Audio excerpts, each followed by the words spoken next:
오늘 하루도 참으로 고되셨지요? 아침 일찍 눈을 뜨는 순간부터 잠자리에 들 때까지 쉴 틈 없이 달려온 당신.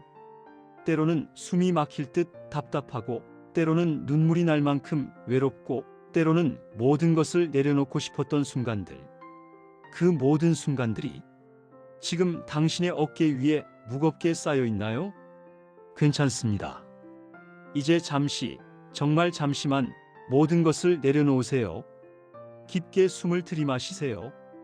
코로 천천히 들이마시고 입으로 길게 내쉬세요. 또 한 번 들이마시고 내쉬고. 바로 지금 이 순간만큼은 당신은 아무것도 하지 않아도 됩니다. 아무도 되지 않아도 됩니다. 아무것도 증명하지 않아도 됩니다. 그저 이 목소리에 마음을 맡기고 부처님의 자비로운 품 안으로 천천히 들어가 보세요. 2500년 전 인도의 보리수 나무 아래에서 한 사람이 깨달음을 얻었습니다. 그분은 왕자의 신분을 버리고 모든 세속적 행복을 놓아버린 후 마침내 진리를 발견했습니다. 그분이 바로 석가모니 부처님입니다. 부처님께서 깨달으신 진리는 어렵거나 복잡한 것이 아닙니다. 그것은 우리 모두의 마음속에 이미 있는 빛을 발견하는 것입니다. 오늘 이 시간 함께 그 빛을 찾아 떠나보겠습니다. 부처님께서 말씀하셨습니다. 1000개의 초를 켜도 어둠을 원망하는 것보다 낫다. 지금부터 당신의 마음에 평화의 불을 하나씩 켜보겠습니다. 부처님의 첫 번째 가르침. 모든 것은 마음이 만든다. 우리가 생각하는 대로 우리는 그렇게 된다. 지금 이 순간 당신의 마음은 어떤 상태인가요? 평화로운가요? 불안한가요? 기쁜가요? 슬픈가요? 만족스러운가요? 불만스러운가요? 부처님은 우리에게 말씀하십니다. 그 모든 감정과 생각은 구름과 같다고. 하늘을 보세요. 때로는 구름이 잔뜩 끼어 있지만 구름 위에는 언제나 맑은 하늘이 있습니다. 당신의 마음도 마찬가지입니다. 걱정, 불안, 두려움, 분노, 이 모든 것들은 지나가는 구름일 뿐 당신의 본성은 언제나 맑고 고요합니다. 오늘 당신을 힘들게 한 것이 무엇인가요? 직장에서의 압박감, 상사의 부당한 질책, 동료와의 경쟁, 끝없이 밀려드는 업무, 혹은 가족과의 갈등, 자녀 교육에 대한 걱정, 부모님의 건강, 형제자매와의 오해, 아니면 경제적 불안, 미래에 대한 두려움, 나이 들어감에 대한 공포, 건강에 대한 염려. 이 모든 것들이 지금 이 순간 당신의 가슴을 짓누르고 있나요? 잠시 눈을 감아 보세요. 당신의 마음이 고요한 호수라고 상상해 보세요. 새벽녘 바람 한 점 없는 호수는 하늘과 별을 완벽하게 비춥니다. 물고기 한 마리 움직이지 않고 나뭇잎 하나 떨어지지 않을 때 호수는 거울처럼 맑습니다. 하지만 바람이 불기 시작하면 어떻게 될까요? 호수는 출렁이고 하늘의 모습은 일그러지고 평화는 깨집니다. 우리의 마음도 똑같습니다. 걱정이라는 바람, 불안이라는 바람, 분노라는 바람이 불 때 마음의 호수는 출렁입니다. 하지만 부처님은 이렇게 가르치셨습니다. 바람을 멈출 수는 없다. 하지만 바람이 지나가기를 기다릴 수는 있다. 그리고 바람이 지나간 후 호수는 다시 고요해진다. 당신의 고통도 마찬가지입니다. 지금은 크게 느껴질지 모르지만 이것 또한 지나갑니다. 영원한 고통은 없습니다. 영원한 슬픔도 없습니다. 숨을 들이쉬며 마음속으로 말해보세요. 이 또한 지나가리라.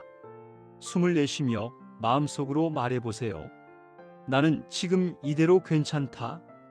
다시 한번 들이쉬며 이 또한 지나가리라. 내쉬며 나는 지금 이대로 괜찮다. 호흡 공간 15초. 부처님께서 제자 아난다에게 말씀하셨습니다. 과거는 이미 지나갔고 미래는 아직 오지 않았다. 오직 현재만이 우리의 것이다. 현재에 깨어있는 자만이 진정으로 살아있는 자다. 지금 이 순간을 느껴보세요. 당신은 숨을 쉬고 있습니다. 공기가 코를 통해 들어오고 폐를 채우고 다시 나갑니다. 당신의 심장은 뛰고 있습니다. 쿵, 쿵, 쿵.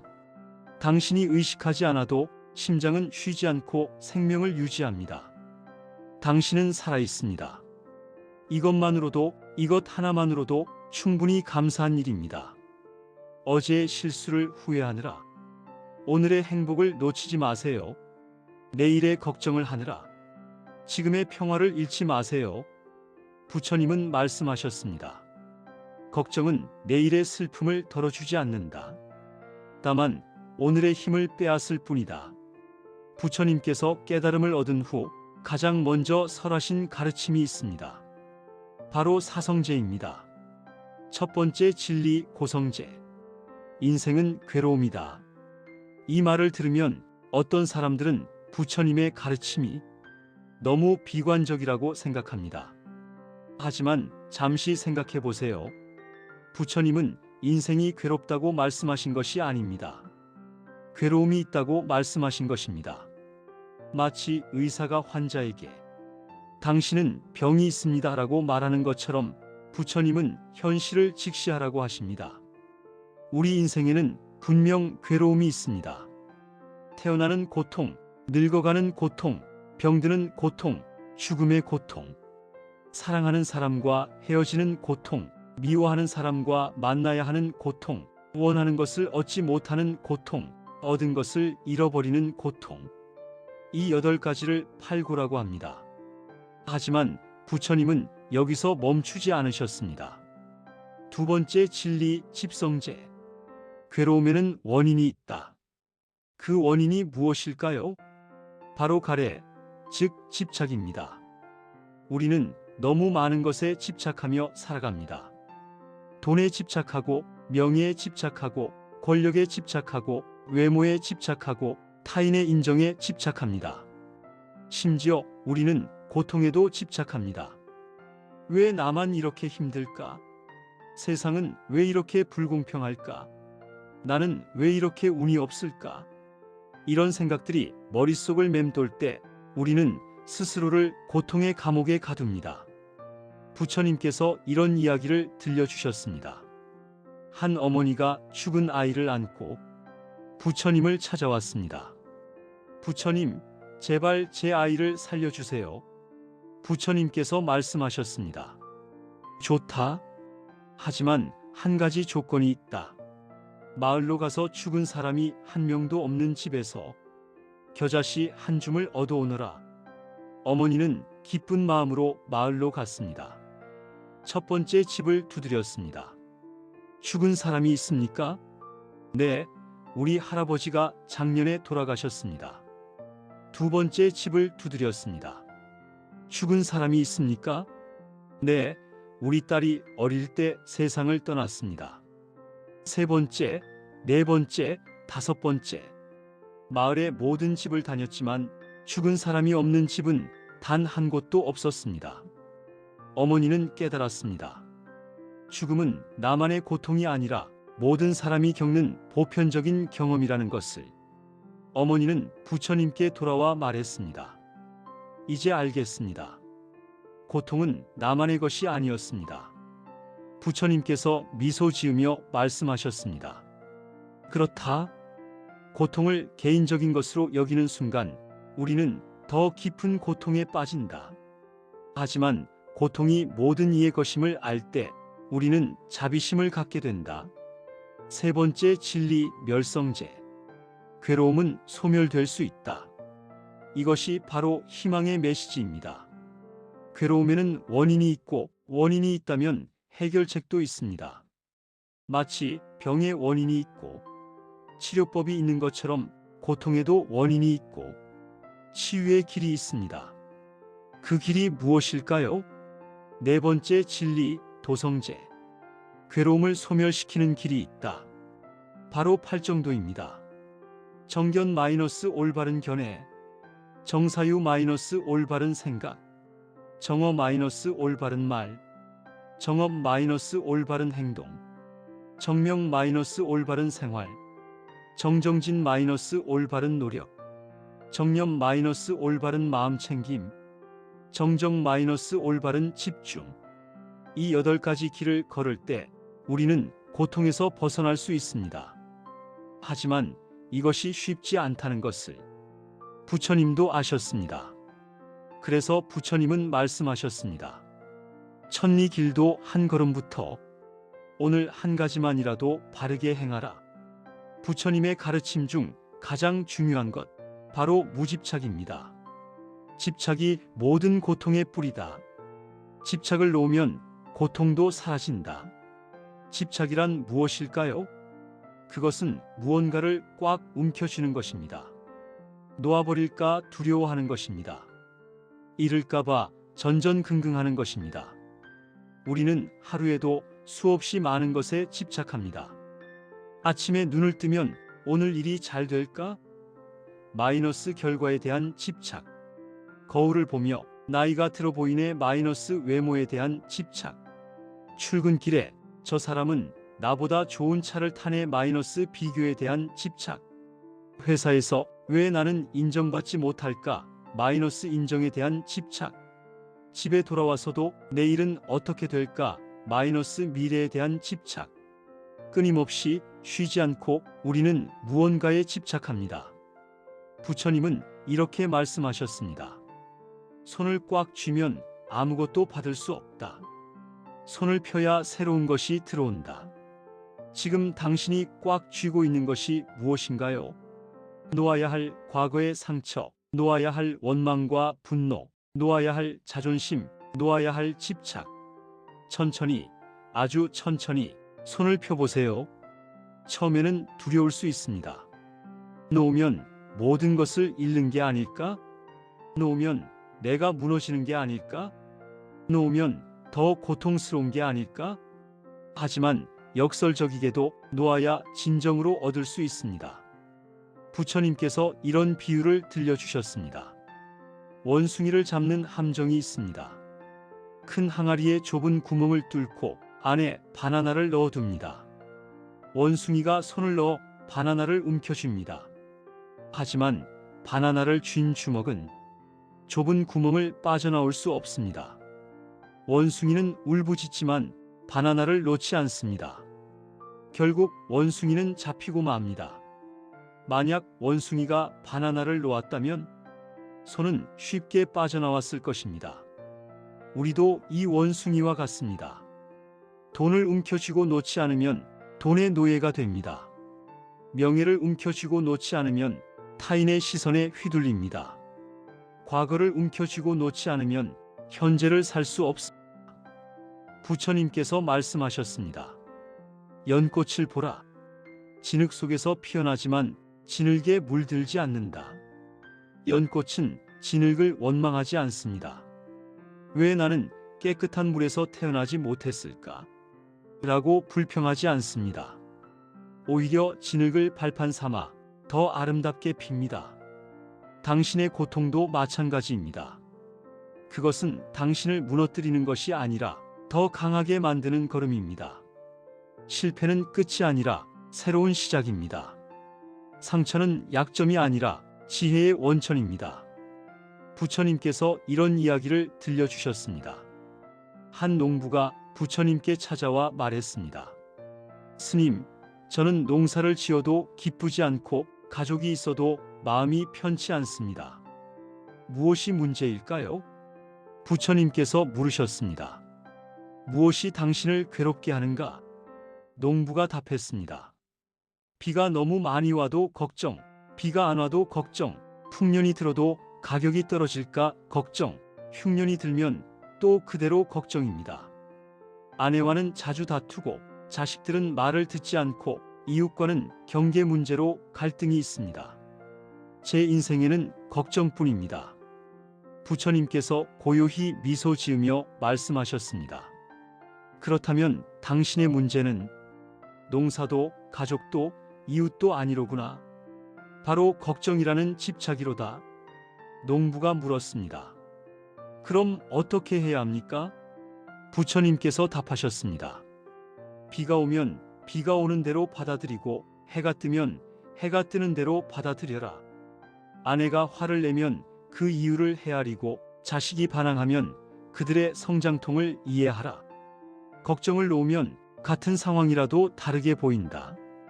우리도 마찬가지입니다. 문제는 상황이 아니라 그 상황에 대한 우리의 집착입니다. 비가 오면 비가 오는 대로, 해가 뜨면 해가 뜨는 대로 자연스럽게 받아들이세요. 저항하지 마세요. 흐름을 따르세요. 부처님의 가르침 중 가장 아름다운 말씀. 원한은 원한으로 풀리지 않고 오직 사랑으로만 풀린다. 이것이 영원한 진리다. 누군가를 용서하지 못해 괴로운가요? 누군가에게 상처받은 기억이 생생한가요? 용서는 쉽지 않습니다. 때로는 불가능해 보이기까지 합니다. 어떻게 그 사람을 용서할 수 있겠어요? 그 사람이 한 일을 생각하면 너무 화가 나요. 그 사람은 용서받을 자격이 없어요. 이런 생각들이 드는 것은 당연합니다. 하지만 부처님은 말씀하셨습니다. 용서는 상대를 위한 것이 아니라 당신 자신을 위한 것이다. 미움을 품고 사는 것은 무엇과 같을까요? 그것은 마치 뜨거운 석탄을 손에 쥐고 상대방에게 던지려고 하는 것과 같습니다. 석탄이 상대에게 닿기도 전에 먼저 화상을 입는 것은 다름 아닌 당신 자신입니다. 지금 이 순간 당신을 괴롭혔던 그 사람을 떠올려 보세요. 이름을 말할 필요는 없습니다. 그저 그 사람의 얼굴을 떠올려 보세요. 가슴이 답답해지나요? 호흡이 빨라지나요? 주먹이 저절로 쥐어지나요? 이것이 바로 미움이 당신에게 하는 일입니다. 그 사람은 지금 이 순간 편안히 잠들어 있을지도 모릅니다. 혹은 행복하게 웃고 있을지도 모릅니다. 하지만 당신은 그 사람을 미워하느라 당신 자신의 평화를 잃고 있습니다. 부처님께서 말씀하셨습니다. 분노는 타오르는 불과 같다. 그것을 붙잡고 있으면 먼저 타는 것은 당신의 손이다. 그렇다면 어떻게 용서할 수 있을까요? 첫 번째 단계는 이해입니다. 그 사람도 인간입니다. 그 사람도 행복을 원합니다. 그 사람도 고통을 피하고 싶어 합니다. 그 사람도 누군가의 소중한 자녀이고 누군가의 사랑하는 사람입니다. 그 사람이 당신에게 상처를 준 것은 그 사람 자신도 상처받은 존재이기 때문일 수 있습니다. 상처받은 사람이 다른 이에게 상처를 줍니다. 사랑받지 못한 사람이 사랑을 주지 못합니다. 용서받지 못한 사람이 용서하지 못합니다. 이것을 이해한다고 해서 그 사람의 행동이 정당화되는 것은 아닙니다. 잘못은 잘못입니다. 상처는 상처입니다. 하지만 이해는 당신의 마음에서 미움의 독을 빼내는 첫 번째 단계입니다. 부처님께서 이런 이야기를 들려주셨습니다. 어느 날 한 사람이 부처님께 온갖 욕설을 퍼붓고 침까지 뱉었습니다. 제자들이 분노하며 일어섰지만 부처님은 고요히 앉아 계셨습니다. 그 사람이 떠난 후 제자들이 물었습니다. 스승님, 어떻게 그런 모욕을 참으셨습니까? 부처님께서 미소 지으며 물으셨습니다. 내가 너희에게 선물을 주는데 너희가 받지 않으면 그 선물은 누구의 것이 되느냐? 제자들이 대답했습니다. 당연히 준 사람의 것입니다. 부처님께서 말씀하셨습니다. 그렇다. 그 사람이 나에게 욕을 주었지만 나는 받지 않았다. 그러니 그 욕은 그 사람의 것이다. 우리도 이렇게 할 수 있습니다. 누군가의 부정적인 에너지를, 악의를, 모욕을, 미움을 받지 않을 수 있습니다. 그것은 당신의 선택입니다. 나는 이것을 받지 않겠다. 나는 평화를 선택하겠다. 나는 용서를 선택하겠다. 이렇게 말할 수 있습니다. 용서의 두 번째 단계는 자비입니다. 부처님께서 가르치신 자비의 명상, 자의 명상을 함께 해보겠습니다. 먼저 자기 자신에게 이렇게 말해보세요. 나 자신이 평화롭기를 나 자신이 행복하기를, 나 자신이 건강하기를, 나 자신이 편안하기를. 이것은 이기적인 것이 아닙니다. 자신을 사랑하지 못하는 사람은 다른 이를 사랑할 수 없습니다. 다음으로 당신이 사랑하는 사람을 떠올리며 그대가 평화롭기를, 그대가 행복하기를, 그대가 건강하기를, 그대가 편안하기를. 그 다음은 중립적인 사람, 오늘 길에서 스쳐 지나간 낯선 사람을 떠올리며 그대가 평화롭기를, 그대가 행복하기를, 그대가 건강하기를, 그대가 편안하기를. 그리고 마지막으로 가장 어려운 단계, 당신에게 상처를 준 그 사람을 떠올리며 그대가 평화롭기를, 그대가 행복하기를, 그대가 건강하기를, 그대가 편안하기를. 호흡 공간 20초. 처음에는 마지막 단계가 불가능해 보일 수 있습니다. 그 말이 입 밖으로 나오지 않을 수 있습니다. 괜찮습니다. 용서는 한순간에 이루어지는 것이 아닙니다. 하루하루 조금씩 그 사람의 고통을 이해하고 그 사람의 인간성을 인정하고 그 사람도 행복을 원한다는 것을 받아들이세요. 언젠가는 진심으로 그 사람의 행복을 빌 수 있는 날이 올 것입니다. 그날이 바로 당신이 진정으로 자유로워지는 날입니다. 부처님께서 말씀하셨습니다. 모든 생명은 서로 연결되어 있다. 나비의 날갯짓이 태풍을 일으키듯 작은 선행이 세상을 바꾼다. 잠시 생각해 보세요. 지금 이 순간 당신이 숨을 쉴 수 있는 것은 왜일까요? 나무가 산소를 만들어주기 때문입니다. 숲이 있기 때문입니다. 자연이 있기 때문입니다. 당신이 물을 마실 수 있는 것은 왜일까요? 비가 내리기 때문입니다. 구름이 있기 때문입니다. 태양이 물을 증발시키기 때문입니다. 산이 물을 모아 강으로 흘려보내기 때문입니다. 당신이 오늘 밥을 먹을 수 있었다면 농부가 땀 흘려 농사를 지었기 때문입니다. 햇빛이 곡식을 자라게 했기 때문입니다. 비가 땅을 적셔 주었기 때문입니다. 트럭 기사가 곡식을 운반했기 때문입니다. 상인이 쌀을 팔았기 때문입니다. 누군가가 밥을 지어 주었기 때문입니다. 한 끼의 식사 뒤에는 수천, 수만 명의 노력과 자연의 은혜가 숨어 있습니다. 부처님은 이것을 연기법이라고 가르치셨습니다. 이것이 있으므로 저것이 있고 이것이 생김으로 저것이 생긴다. 이것이 없으면 저것도 없고 이것이 멸하면 저것도 멸한다. 모든 것은 원인과 조건이 있어서 생겨나고 원인과 조건이 사라지면 함께 사라집니다. 독립적으로 존재하는 것은 아무것도 없습니다. 모든 것은 연결되어 있습니다. 당신의 행복도 당신의 고통도 모두 무수한 인연의 결과입니다. 그렇다면 우리는 무엇을 해야 할까요? 좋은 인연을 만들어 가야 합니다. 부처님께서 이런 이야기를 들려주셨습니다. 한 상인이 사막을 횡단하다가 목이 말라 쓰러질 지경이 되었습니다. 그때 모래 속에서 작은 물병을 발견했습니다. 물병에는 쪽지가 붙어 있었습니다. 이 물을 우물에 부으면 더 많은 물이 나올 것이다. 하지만 물을 우물에 붓지 않고 마시면 더 이상 물은 나오지 않을 것이다. 상인은 고민에 빠졌습니다. 목이 마른 지금 이 물을 마시면 일시적으로 갈증이 해소될 것입니다. 하지만 우물에 부으면 물이 나오지 않을 수도 있고 그렇다면 목말라 죽을 수도 있습니다. 상인은 결단을 내렸습니다. 물을 우물에 부었습니다. 잠시 후 우물에서 맑은 물이 콸콸 솟아올랐습니다. 상인은 물을 실컷 마시고 물병을 다시 채워 다음 사람을 위해 쪽지와 함께 남겨두었습니다. 이것이 바로 베풀매 원리입니다.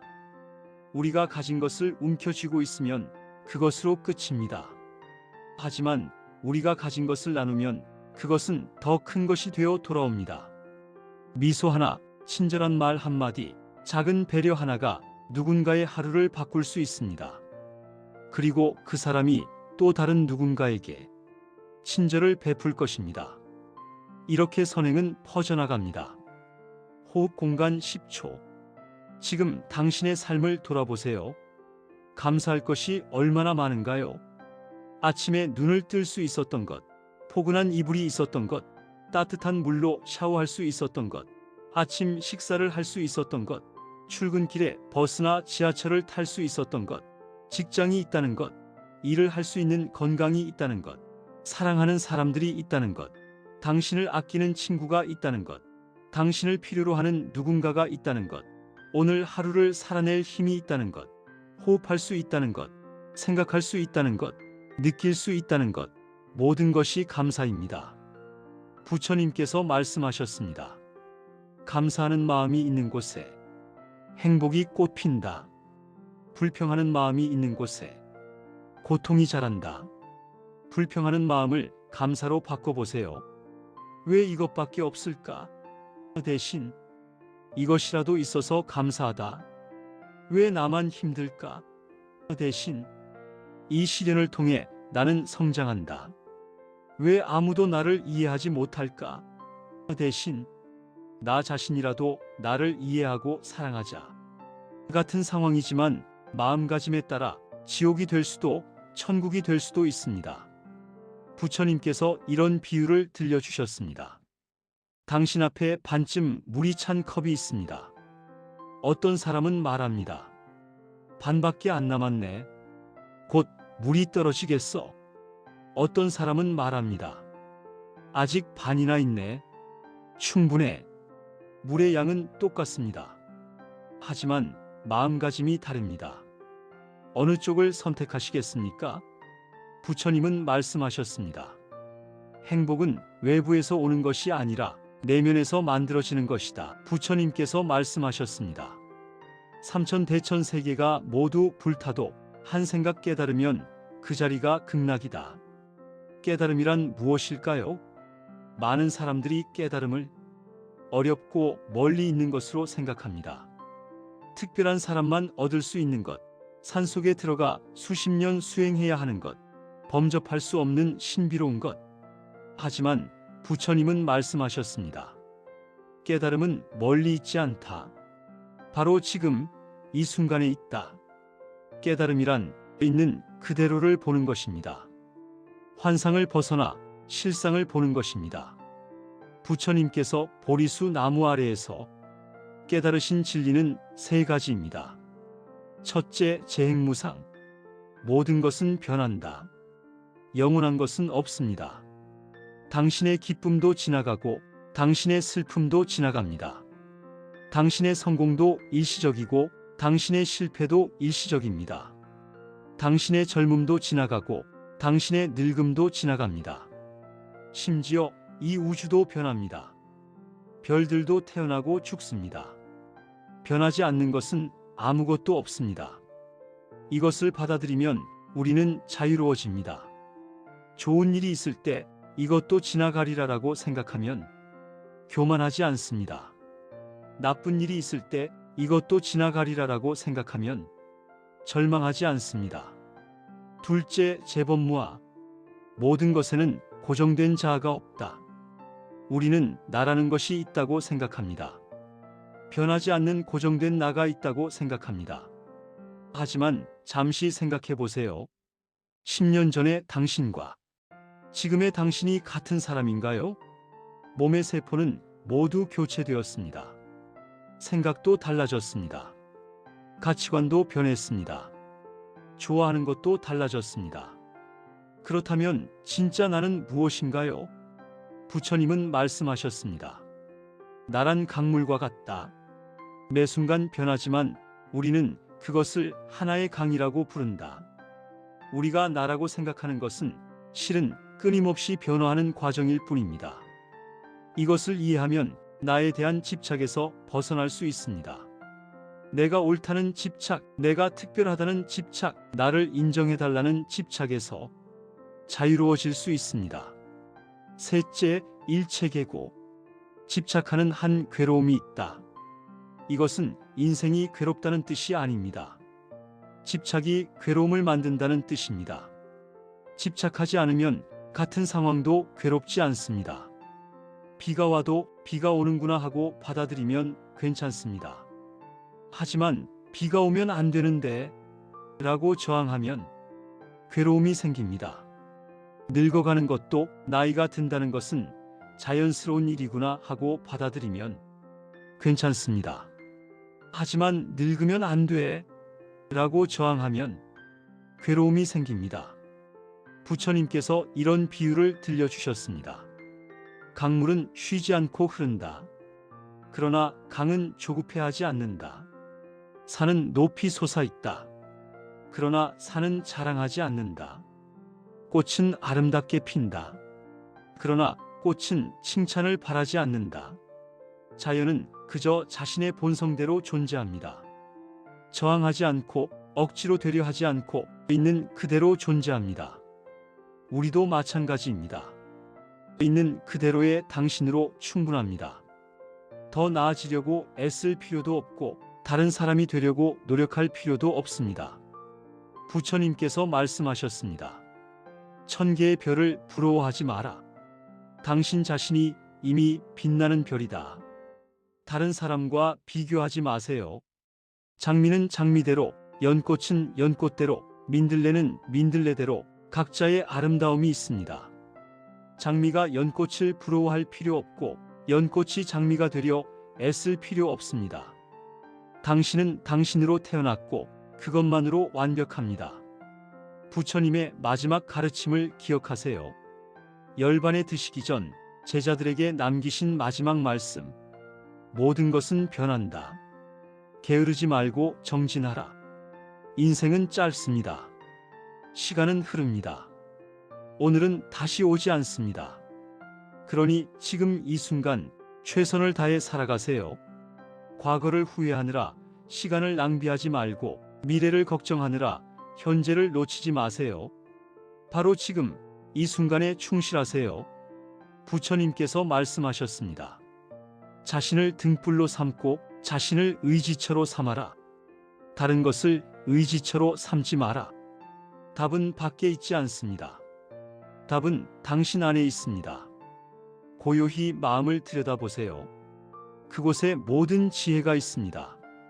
부처님도 처음부터 깨달으신 것이 아닙니다. 수많은 고민과 번뇌를 거쳐 마침내 진리를 발견하셨습니다. 당신도 할 수 있습니다. 당신 안에도 부처님과 같은 지혜의 씨앗이 있습니다. 부처님의 가르침은 단지 아는 것만으로는 충분하지 않습니다. 실천해야 합니다. 부처님께서 말씀하셨습니다. 1000권의 경전을 읽는 것보다 한 구절을 실천하는 것이 낫다? 그렇다면 우리는 일상에서 어떻게 부처님의 가르침을 실천할 수 있을까요? 호흡 공간 10초. 첫째, 아침에 눈을 뜰 때. 눈을 뜨자마자 스마트폰을 보지 마세요. 잠시 누운 채로 감사의 마음을 가져보세요. 오늘 하루를 살아갈 수 있어서 감사합니다. 오늘 만날 모든 인연에게 친절하겠습니다. 오늘 하루 평화롭게 살아가겠습니다. 이렇게 하루를 시작하는 것만으로도 하루 전체가 달라집니다. 둘째, 식사할 때. 음식을 먹기 전 잠시 멈추어 감사하세요. 이 음식이 내 앞에 오기까지 수많은 노력이 있었습니다. 농부의 땀, 자연의 은혜, 많은 이들의 수고에 감사합니다. 천천히 음미하며 드세요. 스마트폰을 보며 먹지 마세요. 음식의 맛을, 질감을, 향을 느끼세요. 이것이 바로 마음챙김 식사입니다. 셋째, 일할 때. 일을 하면서도 마음챙김할 수 있습니다. 컴퓨터 앞에 앉을 때 잠시 호흡을 느껴보세요. 회의를 할 때 상대방의 말을 정말로 들으세요. 대답을 준비하며 듣지 말고 진심으로 이해하려고 노력하세요. 화가 날 때 즉시 반응하지 마세요. 3번 숨을 쉬고 나서 말하세요. 넷째, 통근할 때. 버스나 지하철에서 스마트폰만 보지 마세요. 창밖을 보세요. 지나가는 풍경을 보세요. 사람들을 관찰하세요. 그들도 모두 당신처럼 행복을 원하고 고통을 피하고 싶어하는 사람들입니다. 마음속으로 그들에게 기원을 보내세요. 그대가 행복하기를. 5째, 힘들 때. 숨이 막힐 듯 답답할 때, 모든 것을 내려놓고 싶을 때 잠시 멈추세요. 조용한 곳을 찾으세요. 5분이면 됩니다. 아니, 3분이면 됩니다. 눈을 감고 호흡에 집중하세요. 들이쉬며 평화, 내쉬며 놓아버림. 10번만 반복하세요. 마음이 조금 가라앉을 것입니다. 6째, 누군가와 갈등이 있을 때 즉시 반응하지 마세요. 부처님의 가르침을 떠올리세요. 저 사람도 고통받고 있구나. 저 사람도 행복하고 싶어 하는구나. 저 사람의 입장에서는 어떨까? 이렇게 생각하는 것만으로도 분노가 누그러질 것입니다. 7째, 잠자리에 들기 전 오늘 하루를 돌아보세요. 잘한 일이 있다면 스스로를 칭찬하세요. 실수한 일이 있다면 용서하세요. 내일은 더 나은 하루가 되리라 믿으세요. 그리고 이렇게 기원하세요. 내일도 평화로운 하루가 되기를. 모든 중생이 행복하기를. 세상에 평화가 깃들기를. 부처님께서 말씀하셨습니다. 작은 실천이 큰 변화를 만든다. 하루에 한 걸음씩만 가도 1년이면 365걸음을 간다. 완벽하게 하려고 하지 마세요. 하루에 한 가지만이라도 실천하세요. 오늘은 감사로 하루를 시작했다면 그것으로 충분합니다. 내일은 마음 챙김 식사를 해본다면 그것으로 충분합니다. 중요한 것은 꾸준함입니다. 하루 이틀 하다가 그만두지 마세요. 매일매일 조금씩 부처님의 가르침을 삶에 녹여내세요. 그러면 언젠가 깨닫게 될 것입니다. 당신의 삶이 변했다는 것을, 당신의 마음이 평화로워졌다는 것을, 당신이 더 행복해졌다는 것을. 이제 천천히 깊은 숨을 쉬어보세요. 들이쉬고, 내쉬고, 들이쉬고, 내쉬고. 오늘 이 긴 시간 부처님의 지혜를 함께 나눴습니다. 마음의 본성에 대해, 고통의 원인과 해결에 대해, 집착을 놓아버림에 대해, 자비와 용서에 대해, 감사와 연결에 대해, 지혜와 깨달음에 대해, 그리고 실천에 대해. 이 모든 가르침이 당신의 삶에 작은 등불이 되기를 바랍니다. 부처님께서 우리에게 주신 가장 큰 선물은 고통에서 벗어날 수 있다는 희망입니다. 고통은 피할 수 없지만 고통에서 벗어날 길은 있습니다. 그 길은 멀리 있지 않습니다. 바로 지금 이 순간 당신의 마음속에 있습니다. 어두운 밤길을 걸을 때, 외롭고 힘들 때, 모든 것이 무너진 것 같을 때 이 말씀들을 떠올려 보세요. 모든 것은 지나간다. 당신은 혼자가 아니다. 당신은 사랑받을 자격이 있다. 당신 안에 이미 평화가 있다. 부처님께서 우리 모두에게 주신 축복. 모든 중생이 행복하기를, 모든 중생이 평안하기를, 모든 중생이 고통에서 벗어나기를, 모든 중생이 진정한 자유를 얻기를. 이 기원을 당신에게도 보냅니다. 당신이 행복하기를, 당신이 평안하기를, 당신이 고통에서 벗어나기를, 당신이 진정한 자유를 얻기를. 오늘 이 영상이 당신에게 작은 위로가 되었다면 그것만으로도 저는 감사합니다. 혹시 이 영상을 듣는 동안 마음이 조금이라도 가벼워졌다면, 호흡이 조금이라도 편안해졌다면 그것으로 충분합니다. 이 채널은 매일매일 부처님의 지혜와 평화의 메시지를 전합니다. 내일도 마음이 힘들 때, 불안할 때, 외로울 때 이곳으로 돌아오세요. 이곳은 언제나 당신을 기다리고 있습니다. 구독 버튼을 눌러주시면 매일 아침 새로운 지혜의 말씀으로 당신을 찾아갈 수 있습니다. 그리고 당신의 작은 좋아요 하나가 지금 이 순간 어딘가에서 힘들어하는 누군가에게 빛이 될 수 있습니다. 더 많은 이들에게 이 평화를 전하는 일 함께 해주시겠습니까? 나무석가모니불, 나무아미타불, 나무관세음보살. 오늘도 무사히 하루를 마무리하시길, 내일도 평화로운 하루가 되시길, 당신의 모든 날들이 축복으로 가득하시길 진심으로 기원합니다. 옴마니 반메 훔.